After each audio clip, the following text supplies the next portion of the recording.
भगवान की जय। बृहस्पति देव की कथा। प्राचीन काल में एक ब्राह्मण था, वह बहुत निर्धन था। उसका कोई संतान नहीं थी। उसकी स्त्री बहुत मनता के साथ रहती थी। वह स्नान न करती, किसी देवता का पूजन न करती। इससे ब्राह्मण देवता बड़े दुखी थे। बेचारे बहुत कुछ कहते थे, किंतु उसका कुछ परिणाम नहीं निकला। भगवान की कृपा से ब्राह्मण की स्त्री के कन्या रूपी रत्न पैदा हुआ। कन्या बड़ी होने पर प्रातः स्नान करके विष्णु भगवान का जाप, वह बृहस्पतिवार का व्रत करने लगी। अपने पूजन पाठ को समाप्त करके स्कूल जाती तो अपनी मुट्ठी में जो भर के ले जाती और पाठशाला के मार्ग में डोलती जाती। तब ये जो सोरण के हो जाते, लौटते समय इनको घर को बीन कर ले आती थी। एक दिन वह बालिका उस सोने के जो को फटक कर साफ करी थी कि उसके पिता ने कहा, हे बेटी, सोने के जो के लिए सोने का सूप होना चाहिए। दूसरे दिन बृहस्पतिवार था। इस कन्या ने व्रत रखा और बृहस्पति देव से प्रार्थना करके कहा, मैंने आपकी पूजा सच्चे मन से की हो तो मेरे लिए सोने का सूप दे दो। बृहस्पति देव ने उसकी प्रार्थना स्वीकार कर ली।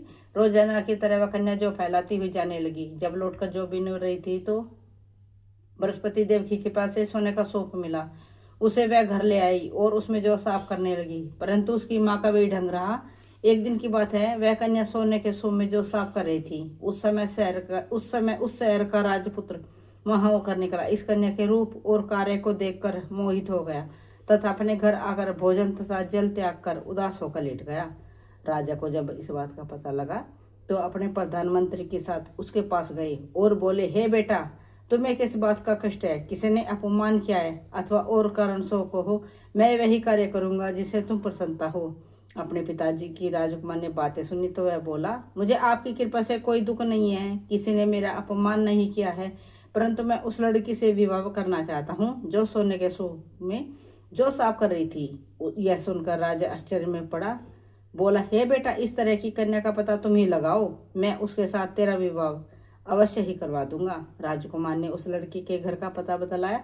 तब मंत्री उस लड़की के घर गई और ब्राह्मण देवता को सभी हाल बतलाया। ब्राह्मण देवता राजकुमार के साथ अपनी कन्या का विवाह करने के लिए तैयार हो गए तथा विधि विधान के अनुसार ब्राह्मण की कन्या का विवाह राजकुमार के साथ हो गया। कन्या के घर से जाते ही पहले की भांति उस ब्राह्मण देवता के घर में गरीब का निवास हो गया। अब भोजन के लिए भी अन्न बड़ी मुश्किल से मिलता था। एक दिन दुखी होकर ब्राह्मण देवता अपनी पुत्री के पास गए। बेटी ने पिता की दुखी अवस्था को देखा और अपनी माँ का हाल पूछा। तब ब्राह्मण ने सभी हाल कहा। कन्या ने बहुत सा धन देकर अपने पिता को विदा कर दिया। इस तरह ब्राह्मण का कुछ समय सुखपूर्व व्यतीत हुआ। कुछ दिन बाद फिर वही हाल हो गया। ब्राह्मण फिर अपने कन्या के यहाँ गए और सारा हाल कहा तो लड़की बोली, हे पिताजी, आप माता जी को लिवा लाओ, मैं उसे विधि बता दूंगी जिससे गरीबी दूर हो जाए। वह ब्राह्मण देवता अपनी स्त्री को साथ लेकर पहुंचे तो अपनी माँ को समझाने लगी, माँ, तुम प्रातः काल प्रथम स्नान आदि करके विष्णु भगवान का पूजन कर तो सब दरिद्रता दूर हो जाएगी। परंतु उसकी माँ ने एक भी बात नहीं मानी और प्रातः काल उठकर अपनी पुत्री के बच्चों को झूठन को खा लिया। इससे उसकी पुत्री को भी बहुत गुस्सा आया। एक रात को कोठरी से सभी सामान निकाल दिया और अपनी माँ को उसमें बंद कर दिया। प्रातःकाल उसे निकाला तथा स्नान आदि करा के पाठ कराया तो उसकी माँ की बुद्धि ठीक हो गई और फिर प्रत्येक बृहस्पतिवार को व्रत रखने लगी। इस व्रत के प्रभाव से उसके माँ बाप बहुत ही धनवान और पुतवान हो गए। बृहस्पति देव जी के प्रभाव से इस लोक के सुख भोग कर स्वर्ग को प्राप्त हुए। बोलो बृहस्पति देव की जय, विष्णु भगवान की जय।